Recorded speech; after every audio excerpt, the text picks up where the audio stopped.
돈에서 돈의 기능과 언어에 대해서 설명을 하겠습니다. 14장 전체에서 돈은 매개체로서 강조가 됩니다. 1부에서 마샬 맥런이 언급했던 것처럼 미디어라는 것은 우리 자신의 확장 혹은 우리 자신의 일부를 다양한 재료를 이용해서 변화시킨 것을 의미를 하는데 돈 역시 이것에 포함이 됩니다. 돈은 소통의 매개체로서 물품이 자연스럽게 사회 속에 수용되는 것을 보여줍니다. 한 공동체에서 상품이자 물품으로서 돈은 공동체 생활을 형성하는 주된 원인이 되고 그 동시에 부의 축적이고 기능이나 노동자의 변환자 혹은 교환자의 역할을 하게 됩니다. 다음으로 돈과 언어에 대해서 설명할 텐데요. 마샬 맥런은 14장에서 돈을 언어 능력에 빗대서 설명을 하고 있습니다. 언어에 대해서 먼저 설명을 하자면 언어란 인간이 겪은 모든 지각의 축적이고 그 지각과 경험이 한 세대에서 다른 세대로 전달되게 하는 전달자의 역할을 하게 됩니다. 이것은 학습 과정의 가속화와 시간과 공간의 제약을 뛰어넘어서 지식과 지혜를 전달하게 하는 장점을 가지게 됩니다. 언어는 경험의 저장소라는 특징과 축소자라는 모순된 특징을 갖고 있는데 앞서 말한 것처럼 인간이 겪었던 모든 지각의 축적을 언어로서 표현을 할 수 있기 때문에 경험의 저장소라는 특징을 가지고 있지만 반대로 언어가 그 경험을 표현할 수 있는 것에는 한계가 있기 때문에 축소자이자 왜곡자라고 표현되게 됩니다. 전달자로서의 언어와 같이 돈 또한 변환자이자 전달자의 역할을 지니게 되는데요. 이것은 뒤에서 설명할 비문자 사회에서 문자 사회로 넘어갈 때 두드러지게 나타납니다. 비문자 사회에서 돈은 물물 교환에 쓰이기 때문에 상품 그 자체임과 동시에 교환을 위한 매개체 역할을 주로 하게 되는데요.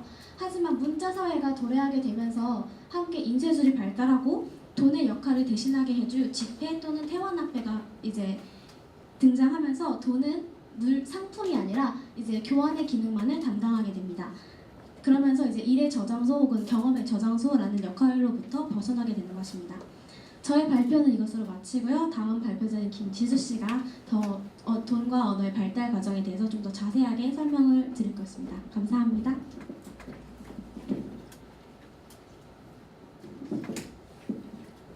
네, 안녕하세요. 다음 발표를 맡은 자율정보학과 김지수입니다. 네, 전달할 내용이 많아 약간 말이 빨라질 수 있는 거 양해 부탁드리고요.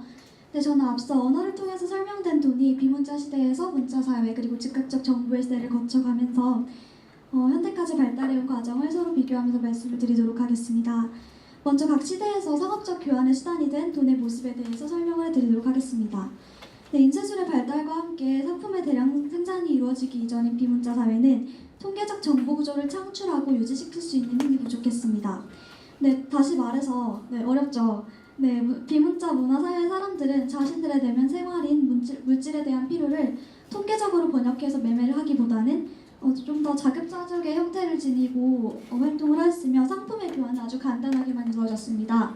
네, 그리고 18세기의 서구 사회, 즉 문자 사회로 대표되는 이 시기에는 가격에 의해서 물품에 대한 욕망의 계량화가 이루어지게 됩니다. 네, 즉 가격의 정도에 따라서 구매욕이라는 인간의 내면 생활이 세분화되게 된 것입니다.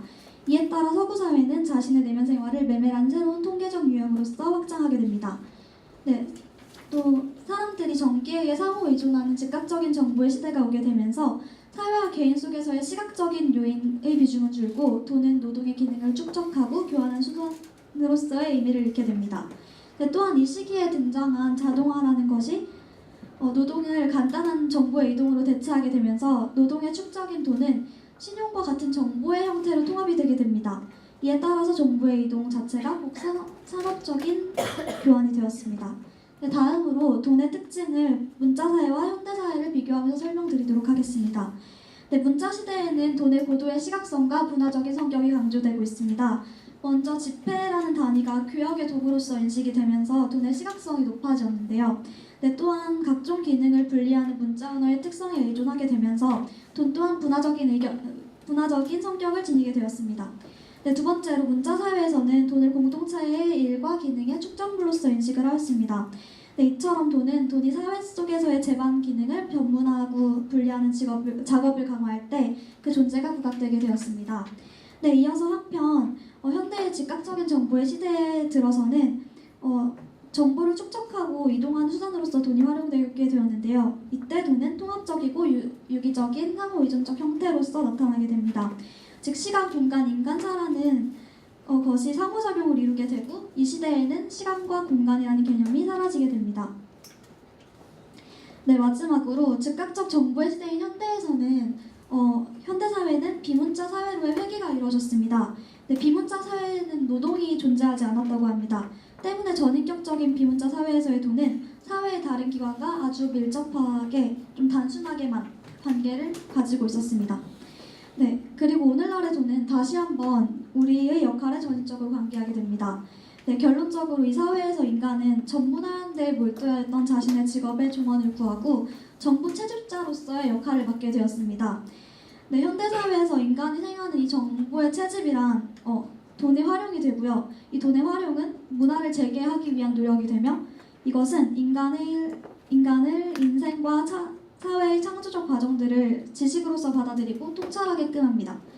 네, 이상으로 돈 가난한 자의 신용카드에 대한 발표를 마치고 시계 부분을 살펴보도록 하겠습니다.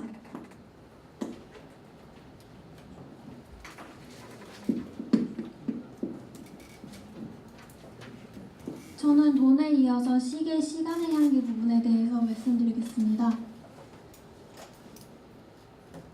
과거 자릿수를 정하는 방법이 발견되고 나서 수학에서는 대혁명이 일어나게 됩니다.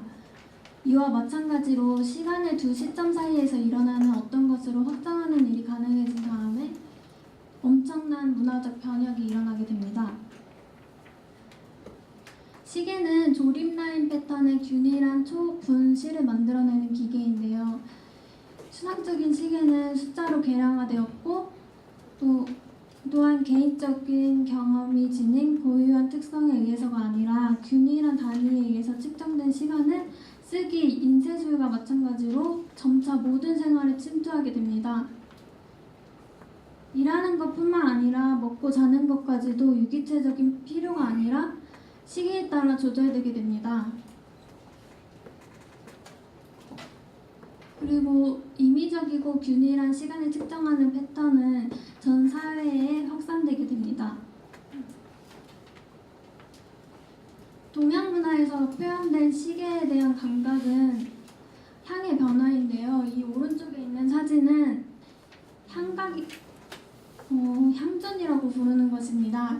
이 17세기에 선교사들이 와서 기계적인 시계들을 소개하기 전까지 동양에서는 수천 년 동안 이 향전을 이용해서 시간을 쟀습니다. 이러한 향전은 시간, 날짜, 계절뿐만 아니라 황도 12군까지도 알 수 있도록 표시했습니다. 이러한 냄새에 대한 감각은 인간 감각 중에서 가장 섬세하고 인간의 전체 감각기관에 다른 어떤 감각들보다도 완전하게 포괄한다는 점에서 저자는 냄새에 대한 감각은 아이콘적이라고 말했습니다. 하지만 냄새는 매사에 객관적인 것처럼 거리를 두고 전문가적 관심을 가지려는 우리에게는 너무나 포괄적이기 때문에 이러한 고도 문자 문화 사회에서는 이러한 냄새를 줄이려는 조치를 취하려고 합니다. 다음은 이동훈 학우께서 이어서 문자 문화의 시계에 대해서 말씀드리겠습니다.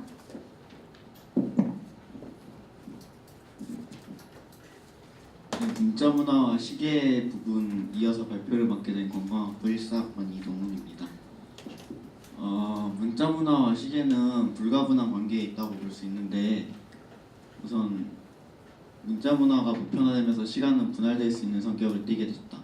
이에 따라 시간은 마치 공간처럼 채웠다 비웠다 할 수 있게 됨 이렇게 되는데 이게 무슨 뜻이냐면 문자 문화가 보편화되면서 시간을 기계적으로 분할하고 그 시간을 분할된 시간을 이제 이용할 수 있는 거예요. 문자 문화가 있으니까 그 시간을 기록할 수 있고 그래서 분할할 수 있고 그리고 밑에 시간을 공간처럼 채웠다 비웠다 할 수 있겠다는 소리는 예를 들어서 나 내일 3시부터 6시까지 스케줄 있어 이러면은 시간을 채운 거고 나 내일 잉여야 이러면은 시간을 비운 거고 그래서 그런 식으로 시간을 단위로 쪼개서 쪼갤 수가 있기 때문에 시간을 채웠다 비웠다 할 수 있고, 이게 시간의 효율적 이용을 가능하게 한다고 마셜 맥루아는 하고 있고요. 그리고 인쇄술과 시계를 보면은, 인쇄술은 문자 문화의 발전으로 인해 발달된 기술인데, 문자 문화가 시계하고 불가분의 관계에 있으니까 당연히 인쇄술도 그 시계하고 불가분의 관계에 있다고 볼 수 있는데, 인쇄술은 시간을 과거와 현재를 넘나들 수 있게 한대요. 이게 보면은 고전 서적, 신화, 전설, 이야기 이런 것들을 인쇄해서 책으로 찍어내면은 그 책을 읽으면서 현재로부터 떨어져 나와서 고전적 과거 속에서 살 수 있다, 이 소리인데, 이것도 예를 들어서 그리스 로마 신화나 삼국지 이런 거 다 한 번씩은 읽잖아요.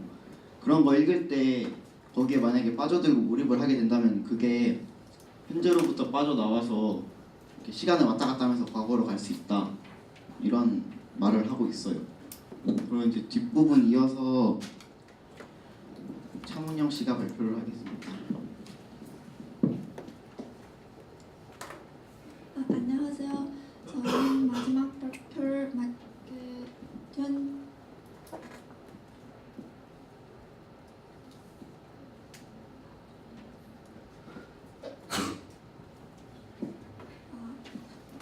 건강학부 13학번 3등이라고 합니다. 저는 루이스 몬버드의 관점에서의 시계와 저자 마셜 맥루아의 관점 차이에 대해서 말씀해 드리겠습니다.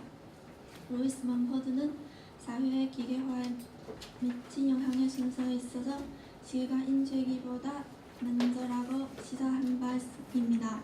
그러나 몬버드는 표 문자인 알파벳을 시간의 시간적이고 일형적인 세분화를 가능하게 해주는 기술로 보지 않았습니다. 루이스 몬버드는 르네상스 시대의 초상적인 기계적 시간 감각으로 인해 당시 사람들이 그들 자신의 현재로부터 떨어져 나와 고전적인 과거 속에서 살 수 있었다고 말했는데, 이는 스트링는 통찰이었다고 합니다. 이 점에서 몬버드와 맥루아는 유사한 관점을 가지고 있습니다. 따라서 몬버드는 르네상스가 이룩한 기대한 현식으로 식매와 인쇄기와 영광로를 꼽은 것은 전혀 부적절한 것입니다. 그리고 영광로와 마찬가지로 시계도 사회생활에서 소개들은 영합시키고 부드럽게 적용시키는 축지의 역할을 했습니다. 마지막 시계에 대해 정리하면, 시계는 사람들과 만남과 행동을 조정하고 촉진시키며 인간의 교환 활동량을 가파르게 전개시킵니다. 이러한 시대는 인간의 무대의 속도를 가속시킴으로써 직무를 변경시키고 새로운 알파벳을 창출해내는 기계적인 미디어입니다. 그리고 이것으로 4주의 발표를 모두 마치겠습니다. 감사합니다.